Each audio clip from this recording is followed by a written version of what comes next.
Hello and welcome to Common Ground, an inside look at Suffolk County. I'm your host, Steve Tompkins, Chief of External Affairs with the Suffolk County Sheriff's Department. It's a new year, and we're going to start the year off with a whole lot of festivities. My first guest today is Attorney Joseph Feaster, counsel at McKinsey and Associates in Boston. And I'm sure that if you do just about anything, particularly in law or politics, healthcare or government, you know Joe, and you've probably come in touch with him. He's an extraordinary young man, knows a lot about a lot of things. That's why we're so happy to get him on today. We're going to start out talking about the law, and then we're going to segue into politics, and we'll probably touch on a couple of other things. So, Joseph, sir. As always, Steve, thank you very much. Happy New Year. And Happy New Year to you. I definitely paid attention. I like that young part, so let's keep that going. You know that's right. You got more energy than a little bit. So look, tell me about the law from, I know you've done, corporate and commercial, commercial and residential law. You've done employment, corporate law. Talk to me about what portion of the law that is so big really fascinates you. What is it about the law that gets you going?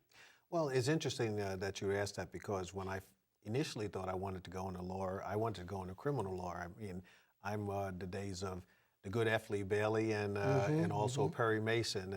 So I always thought that the law was that way, and that's when back when I was looking at law as an interest back in 1966, Wow, okay. as in high school they used to ask you about what do you want to be, and I said lawyer, even I didn't know.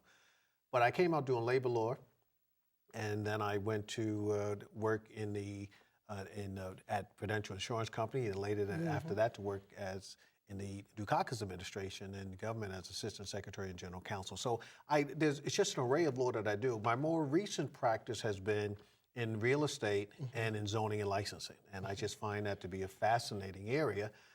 It is almost consistent with my whole idea of wanting to do criminal law or labor law, in that you're generally dealing with people in a situation where, as clients, where they are in a happy frame of mind. But there is a lot of issues. It has a lot to do with community. It has a lot to do with working with neighbors. It has a lot to do with working through the deal that transcends not only just the deal itself, but you're dealing with government, you're dealing with neighborhoods, you're dealing with rules, you're dealing with regulations. So are you particularly talking about zoning? And zoning, and just even the purchase of real estate. Okay. I mean, it's you can have the question of a use of land and how property is all important, and that is defined by your zoning and your licensing, and so that's just a fascinating area. It just was before coming here, I was reviewing some matters for a case that I have, and I just was on looking at the Boston zoning code for a fact here in Roxbury to present the arguments on behalf of my client. Well, let me ask you this then. So you've talking about and you've seen the whole real estate, commercial and residential, from a different side than we have seen when we talked about foreclosures, when we talk about people losing their homes and getting into that kind of bankruptcy issue with banks and so on and so forth. From your vantage point, talk to me about the whole debacle that happened in real estate, what led to that, and are we coming out of that? Well, interesting enough, I was the only president of what was called the Massachusetts Community and Banking Council. Okay. And that was one of the areas that was during the days of back in 1990 with what was called FIREA, when they did the bank bailout at that particular time. And we had a situation where there was concerns about homeowners who had gotten into fairly bad loans, if you will, to repair windows and other things. So there was there was a situation then when, yes, there were a lot of foreclosures and people were and et cetera. The debacle that occurred with the mortgage is what I've oftentimes said. Everyone wanted to have what was considered the American dream, and that was to own the property.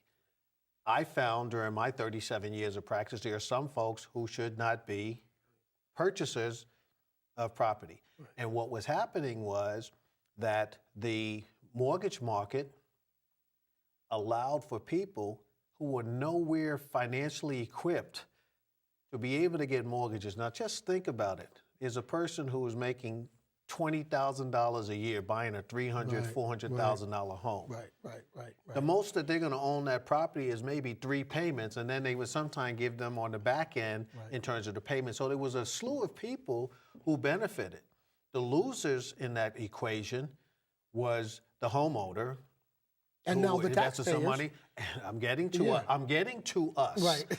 Right. I'm trying to be nice today. Right. But in terms of I'm trying to get to we were the big losers because ultimately I had no benefit in that, but I'm paying for it, and we had brokers and mortgage folks.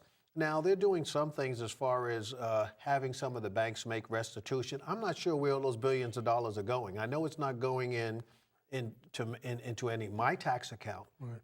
There were persons who did it, and there was complicity on a lot of sides. You know, I mean, obviously, person said, "Well, I signed things. I didn't know what I was signing." Well, listen, that's that's why you hire lawyers. Right, right. So what was happening was there were many players in there, and rightfully so. Certain players should have were convicted, and otherwise had to pay fine. Some of the mortgage originators, some of the real estate brokers, and certainly the lending institutions had to take the hit. But again, we the taxpayers, when they did the bailouts, we were hit with that as well. So it was a situation where now the rules are just going the opposite way. It's tightening up that even those who have the ability in order to get these loans are running into stiff opposition in terms of trying to get the loan. So that's what happens. When situation goes bad, it tightens up for everybody, and everyone gets, so we get hurt again because we have to go to a higher standard of scrutiny because of that situation. But if you look at some of the big wigs in the mortgage companies and in the banking industry, if you parallel that to, you remember the S&L debacle several decades ago, where some of those guys actually not only got convicted, but went to jail. A lot of these guys, I don't think any of these folks have gone to jail. Well, none of them have, but even yeah. but you're talking about the 1990 situation Yeah. that I'm talking about with FIREA. Right. That's one of the reasons why banks won't lend for vacant land anymore because they wound up owning these acres and acres and acres of land. Not many folks went to jail back at that time either. Well, how they about were Keating trying and some. those guys? Remember the Well, Keating 7 or 8 of those guys?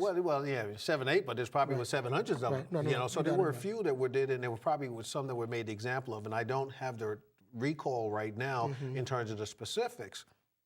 But no one's going to jail at this particular point in time. They're paying fines, and I can assure you that through their fee process, we're still going to pay for that as well. I mean, it's just a situation. So when I see these recoveries, that say the Attorney General or the state AG have the recovery, and they've gotten these billions of dollars and they're dividing up amongst the states, and they're going to give some return. I mean, some people may get $2,000, $3,000. These are people's lives that were put, on the shoals of because of the circumstances that, yes, they may have made a bad situation and they made it worse by getting in it. But again, I still contend that people didn't go into it unwittingly. I just think they went along with the process because the process permitted them to, in order to get into these situations, and now the rules have tightened. So we'll see what happens, but I agree with you. The Wall Street folks are not going to jail. Right. So if you were a big fan of Perry Mason back in the day, how come you didn't go into criminal law? Well, it was interesting. When I went into law school, I began to find out, and I did try to pursue that track because I worked at the U.S. Attorney's Office. I worked at the Mass AG's office. This was while I was a student at Northeastern University in order to pursue that. And in fact, I worked as an undergraduate at the Bedford-Stuyvesant Legal Services back in Brooklyn. Back home. That's Even though I was a Queens guy, I could only go by there to work. I had to leave. I had to leave We after all, a certain time. yeah. That's another show. We'll talk to you about one day about Brooklyn. And if you weren't from Brooklyn, you stayed the heck out of Brooklyn. Well, in terms of, that would be an hour show. But in any event, so I had a chance to take a look at it. But when I was going into, and I remember a conversation I had with the district attorney. I was an undergraduate at the time. The district attorney in Brooklyn was gold. And I remember I went down to see him, and he was talking about it. I said, well, listen, I don't have any problem being a prosecutor. I said, because there are crimes that are committed in my community, which I had easy to prosecute someone on, so I had nothing to do with that. But when I came out of law school, I started to look around, and quite frankly, other than going legal services, being courageous enough to put out my own shingle, or to go work in the district attorney's office and make 1/3 of what, even though we were only making about $9,000 when I came out of law school, that's what even at the firms were like 12 or 13,000. It just wasn't, the numbers just wouldn't work. And so I looked for a analogous to me field of law, and I went into labor law. But so that's the reason why I didn't pursue criminal. And then I also learned when I worked at legal services when you practice on the low criminal court system, Right. it's more like Monty Hall, let's make a deal. And that just wasn't what I had in mind. Right. Yeah, I guess if I was to practice criminal law at all, I would probably start at the trial court, probably like the Superior Court and above, and appeals court. I couldn't, going into the district courts every day would gonna not work for you. whet my appetite Right. for it, because I just feel that that's making a deal and trying to deal with some of the carnage that's happening in our communities. So a gentleman like yourself that's worn a number of hats, walked in many, many circles. Talk to me about politics a little bit. Talk to me about city politics here in Boston, and then let's talk about the Commonwealth. You know, we've just come off of a big campaign, special election, Elizabeth Warren and Scott Brown. We're about to go into another once Senator Kerry gets tapped for Secretary of State. Before we get on the Commonwealth side, let's talk about the city. What's your thoughts about the city council and that first line of that political activism, which is really boots on the ground, dealing with your constituents, dealing with your neighbors? You know, you'll hear some people say, well, the city council is not that strong because you have a strong mayor. But I contend that the city council is relatively strong. They do fulfill a very serious need. What's your thoughts on city council? And then let's move up the ladder. Well, I think that any level of government is important. I mean, we start first and foremost with our neighborhoods. And as far as I can see, that as far as all and I go back to the Kevin White days when they used to have the little city halls, and you had situations where people were involved and engaged in what went on in their neighborhoods and had the connecting link to City Hall. And that's why, like at the time, Jeep Jones was the deputy mayor. Right. When I first came here to Boston back in 1967, he was a deputy mayor under Kevin White. Okay.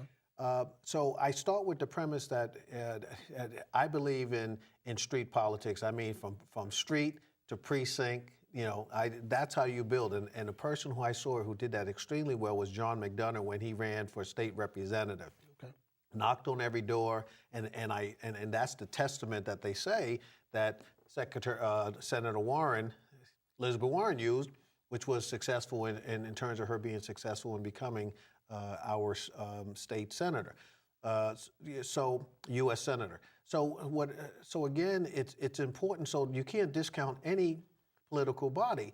And so the city council definitely plays a role. I know in my zoning components, I definitely deal with the mayor's office of neighborhood services and the local as well as the citywide city councilors.